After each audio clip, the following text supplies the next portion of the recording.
to talk about what are volleyball rotations for and how do we use them. So volleyball rotations are specifically for the purpose of having every server serve in the proper order.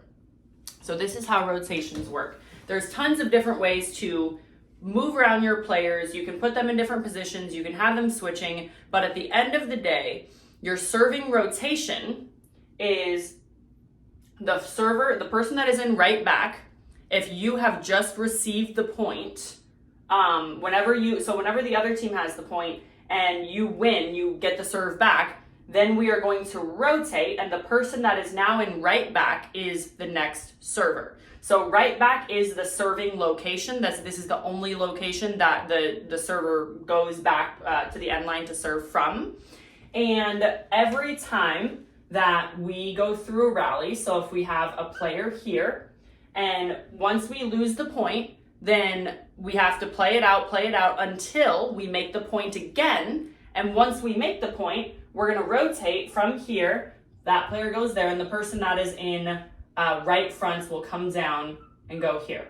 So this is the way that the rotations work. We go clockwise, and we have, I'm going to put them here as numbers. So we're starting with 1. 1 is the first server. 2 is the second server.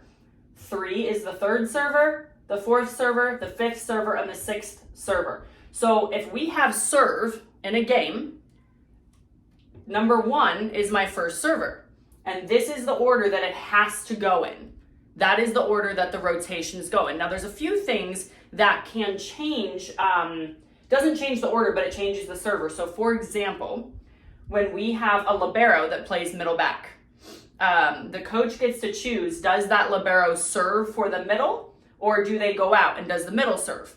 So there's a few different things where you'll see every single player that's on here doesn't always serve, but that position always serves, if that makes sense. So if I have a player in, let's say, position 3, okay, and and I have them rotating, and they're here, and it's time for them to serve.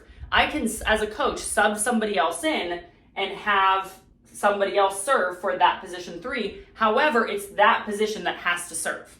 And so that's when you'll see teams get out of rotation. If they rotate and instead of 2 rotating down, it's 3. If it's the wrong person, if it's the wrong position, then you'll be called out of rotation by the referee because you have to serve in this order. So whoever those players are, like I said, 1, 2, 3, 4, 5, 6, this is the order we have to serve in. And when we're looking at scorekeeping and all of that kind of stuff, we're looking at the position. We're not looking at the player that's there. Because again, you can sub somebody out.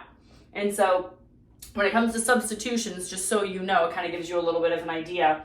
If I take player number 6 out and I say sub, and you see that player go in front of the 10-foot line or behind the 10-foot line, and they come out and another player comes in for them, that person can serve, or I can sub this person back in, okay? And I can put as many players as I want into this same position, into this same rotation, okay? So I can put number 6, number 7, number 9, and number 12. I can rotate them all into this position. However, once I have subbed somebody into this position, I can no longer sub them for anybody else. So if I put number 7 in for, let's say this is number 6, if I put 7 in for 6, and then I switch them back, 6 is back in, 7's on the sideline, 7 can no longer go in for any of these other positions. They can go in back in for 6, but they can't go in for 1, 2, 3, 4, or 5. They can only sub for one person, one position per game. And like I said, you can put, if I didn't want to put 7 in, I could take 9 and say, okay, 9, you're going to go in this position and you're going to sub in. But what I can't do is once that player is in that designated position, wherever it is, and it's not about the location, it's about that rotation, that service rotation that we're talking about. So this person can be up here. It doesn't matter where they're at in this service rotation. It matters that this is the position, wherever it is, that this is the position that this person subbed in for. Hopefully that makes sense. So the serving rotation, let's go back to the serving rotation. after 1 serves, 2 has to serve, 3 has to serve, 4 has to serve, and we've got to go in this order. Again, somebody can sub in for this person as long as this position serves in the right order, so it's in this order of players, we can do whatever we want. And volleyball rotations are very adjustable to doing whatever you want. So that means you can make this person run over here, you can make them run over here, you can push setters up and have them push front row. You can do a lot of different things when it comes to rotations and how you switch people.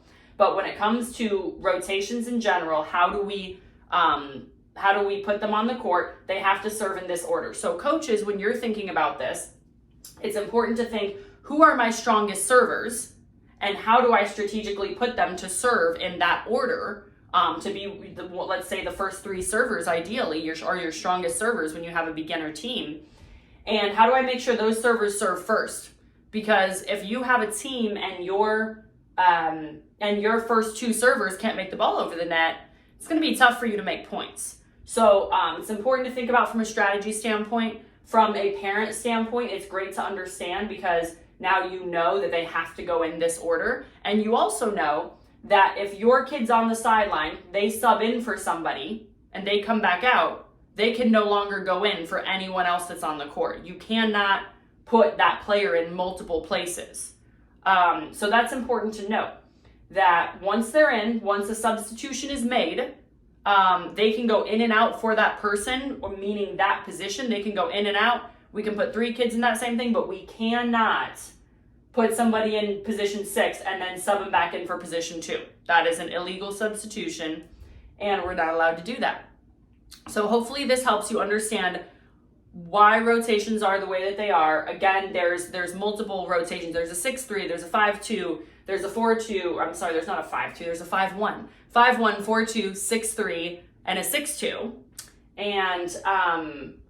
And those are all for different strategies for where you have the teammates and the players switch. But when it comes to a serving rotation, how does the rotation actually work? This is the bare bones of it. This is how it works. And this is the only way. There's no way to switch the serving rotation. You have to do it in order. And other than substitutions and liberos going in and out, this is how it goes.